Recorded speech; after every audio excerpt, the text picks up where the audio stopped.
India voice, आपकी सोच, आपकी आवाज। अब रुक कर लेते हैं खबरों की ओर। यूपी सिपाही भर्ती परीक्षा की तारीख घोषित कर दी गई है। आपको बता दें, सिपाही भर्ती की लिखित परीक्षा 8, 9 और 10 जून को आयोजित की जाएगी। ये परीक्षा कुल 32,679 पदों पर भर्ती के लिए कराई जाएंगी। वहीं उत्तर प्रदेश के पुलिस भर्ती और प्रोन्नति बोर्ड ने परीक्षा की तैयारियां शुरू कर दी हैं और जल्द ही इसके लिए एडमिट कार्ड और परीक्षा केंद्रों की जानकारी जारी की जाएगी। उम्मीदवारों को परीक्षा से जुड़ी सभी आधिकारिक सूचनाएं बोर्ड की वेबसाइट पर नियमित रूप से चेक करने की भी सलाह दी गई है।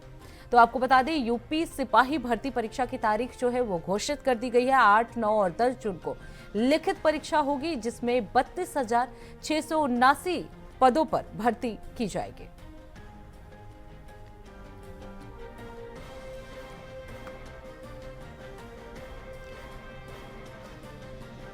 तो 8, 9 और 10 जून को ये लिखित परीक्षा होने वाला है। जल्द ही इसके एडमिट कार्ड और परीक्षा केंद्रों की भी जानकारी दी जाएगी। यूपी सिपाही भर्ती परीक्षा की तारीख जो है वो घोषित कर दी गई है। 8, 9 और 10 जून को लिखित परीक्षा होगी। इसके बाद जल्द ही वेबसाइट पर एडमिट कार्ड और परीक्षा केंद्रों की भी जानकारी दी जाएगी। कैंडिडेट जो है वो uppab.com वेबसाइट पर जाकर इसकी जानकारी ले सकते हैं। तो आपको बता दें, इस पद के लिए 32,679 सीट हैं जिसकी भर्ती की जानी है और इस परीक्षा के तारीख जो है वो घोषित कर दी गई है। आपको बता दें, 8, 9 और 10 को ये परीक्षा होगी और जल्द ही इसके लिए एडमिट कार्ड जो है वो जारी किया जाएगा। 2 पालियों में ये परीक्षा होगी।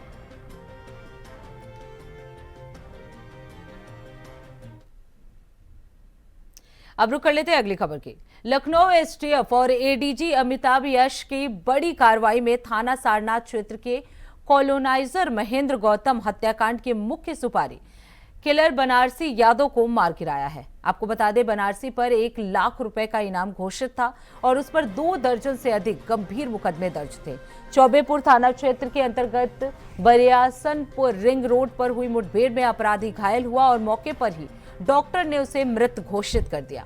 मुठभेड़ के दौरान 2 पिस्टल और भारी मात्रा में कारतूस भी बरामद हुए हैं। तो आपको बता दें, एसटीएफ ने सुपारी किलर को मार गिराया है। बड़ी सफलता जो है ये एसटीएफ की मानी जा सकती है। बनारसी यादव पर 24 से अधिक मामले जो है वो दर्ज थे। मुठभेड़ में पिस्टल और कारतूस भी बरामद किए गए हैं।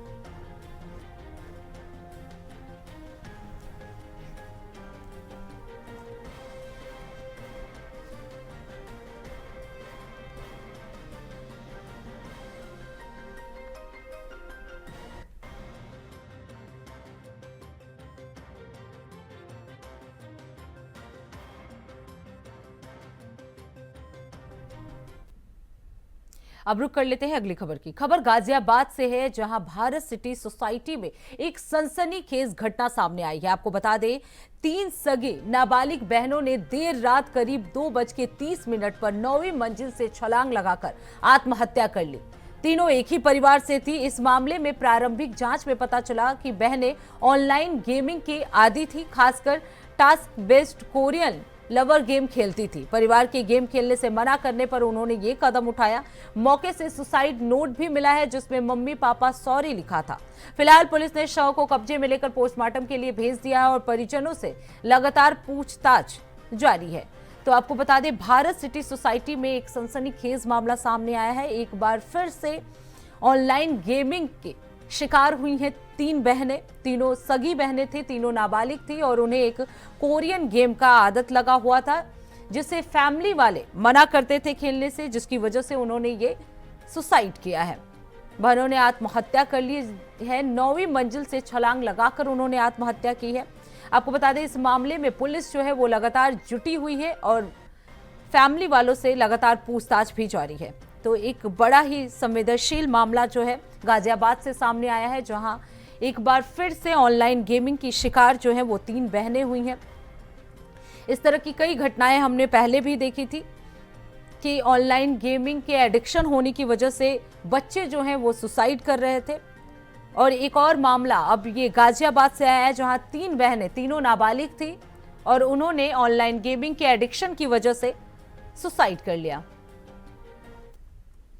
आज दिनांक 4/2/2026 को रात्रि करीब 2:15 पर पीआरबी द्वारा सूचना प्राप्त हुई कि थाना टेलिया मोड़ स्थित भारत सिटी में टावर B1 फ्लैट नंबर 907 की 9वीं मंजिल की बालकनी से 3 बच्चियों के कूदने की सूचना मिली और मौके पर जिनकी मृत्यु होने की सूचना प्राप्त हुई।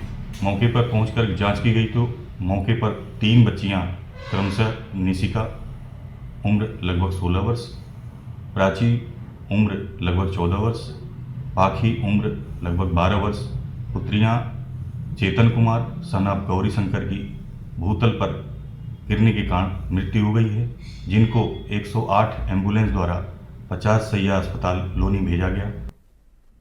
तो फिलहाल रुकते एक छोटे से ब्रेक के लिए, ब्रेक के बाद जल्द लौटेंगे। देखते रहिए इंडिया वॉइस। तो ब्रेक के बाद एक बार फिर आप सभी का स्वागत है। रुक कर लेते हैं खबरों की ओर। मथुरा के श्री कृष्ण जन्मभूमि और शाही ईदगाह मस्जिद विवाद में इलाहाबाद हाईकोर्ट ने अगली सुनवाई के लिए 20 फरवरी की तारीख तय कर दी है। आपको बता दें, इसके साथ ही कोर्ट ने मीडिया की गलत रिपोर्टिंग पर सख्त निर्देश भी दिए हैं। जस्टिस अवनीश सक्सेना की सिंगल बेंच ने श्री कृष्ण जन्मभूमि मुक्ति निर्माण ट्रस्ट और अन्य वादियों की शिकायत पर आदेश दिया कि मीडिया मामले की रिपोर्टिंग करते समय संयम बरते। कोर्ट ने कहा कि आदेश और केस की कार्रवाई किसी भी गैर जिम्मेदाराना या गलत रिपोर्टिंग को कोर्ट की अवमानना माना जाएगा। मीडिया से अनुरोध है कि कोर्ट की गरिमा और पवित्रता बनाए रखें।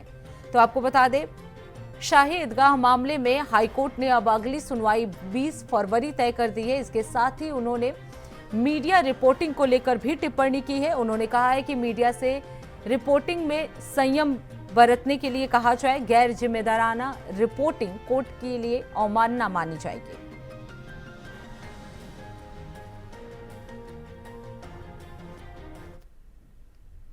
अब रुक कर लेते हैं अगली खबर की। खबर लखनऊ से है, जहां शाइन सिटी घोटाला मामले में ईओडब्ल्यू ने बड़ी कार्रवाई की है। आपको बता दें, वांछित अभियुक्त अतुल सिंह गिरफ्तार कर लिए गए हैं।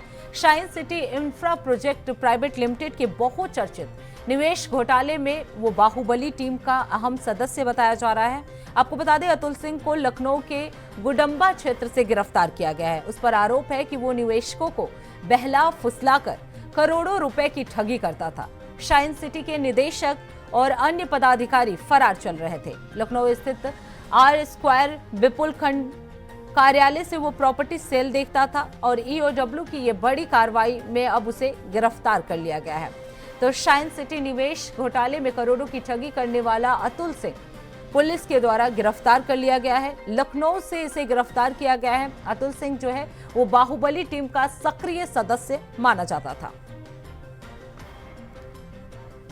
तो टीम की ये बड़ी सफलता जो है वो मानी जा सकती है। ईओडब्ल्यू की ये बड़ी कार्रवाई मानी जा रही है, जिसमें शाइन सिटी निवेशकों में करोड़ों की घोटाला करने वाला मुख्य आरोपी जो है अतुल सिंह, उसे गिरफ्तार कर लिया गया है। काफी प्रमुख माना जाते हैं।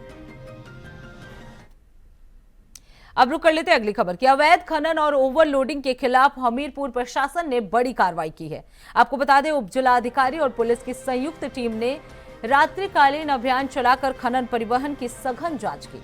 इस दौरान बिना रॉयल्टी पर पत्र के खनिज परिवहन करते हुए कई वाहन पकड़े गए। जांच में नियमों का उल्लंघन पाए जाने पर कई ट्रक और डंपर सीज किए गए और अग्रिम कार्रवाई के निर्देश दिए गए।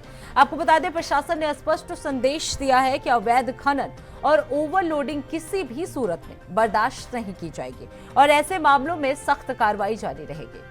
तो अवैध खनन पर यह बड़ी कार्रवाई हुई है।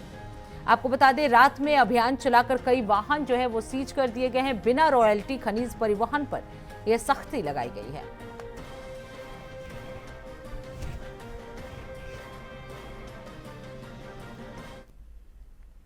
अब रुक कर लेते हैं अगली खबर की। खबर लखनऊ से है, जहां डॉक्टर देवाशीष शुक्ला को अटल बिहारी वाजपेयी चिकित्सा विश्वविद्यालय का नया परीक्षा नियंत्रक नियुक्त किया गया है। यूपी चिकित्सा अनुभाग ने उनकी तैनाती और 3 वर्ष की अवधि के लिए उन्हें नियुक्त किया है। तो लखनऊ से जुड़ी ये बड़ी खबर आपको बता दें, डॉक्टर देवाशीष शुक्ला को परीक्षा नियंत्रक बनाया गया है। अटल बिहारी वाजपेयी चिकित्सा विश्वविद्यालय में उनकी तैनाती हुई है। ये तैनाती अवधि जो है वो 3 वर्ष के लिए हुई है।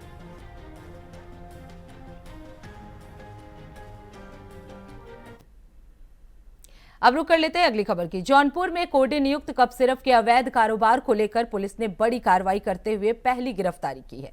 पुलिस ने न्यू मिलन सुपर फार्मा के संचालक शशांक मौर्य को गिरफ्तार कर लिया है।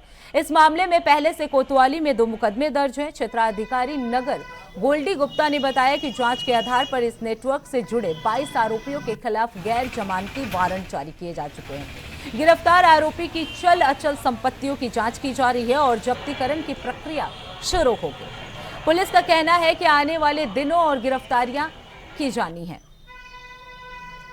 देखिए, जैसा कि आप लोग अवगत हैं, थाना कोतवाली जनपद जौनपुर में कोडे नियुक्त कप सिरप की अवैध तस्करी के संबंध में 2 मुकदमे पंजीकृत हैं, जिसमें हमारे द्वारा लगातार कार्रवाई की जा रही है। इस संदर्भ में आप लोग अवगत हैं कि विगत दिनों में 22 लोगों के खिलाफ NBW वारंट द्वारा जारी किए गए थे।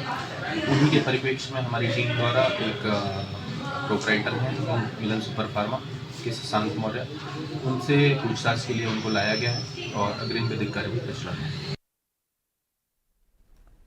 तो इसी के साथ इस बुलेटिन में बस इतना ही। देश दुनिया की तमाम बड़ी खबरों के लिए देखते रहिए इंडिया वॉइस। तब तक के लिए नमस्कार।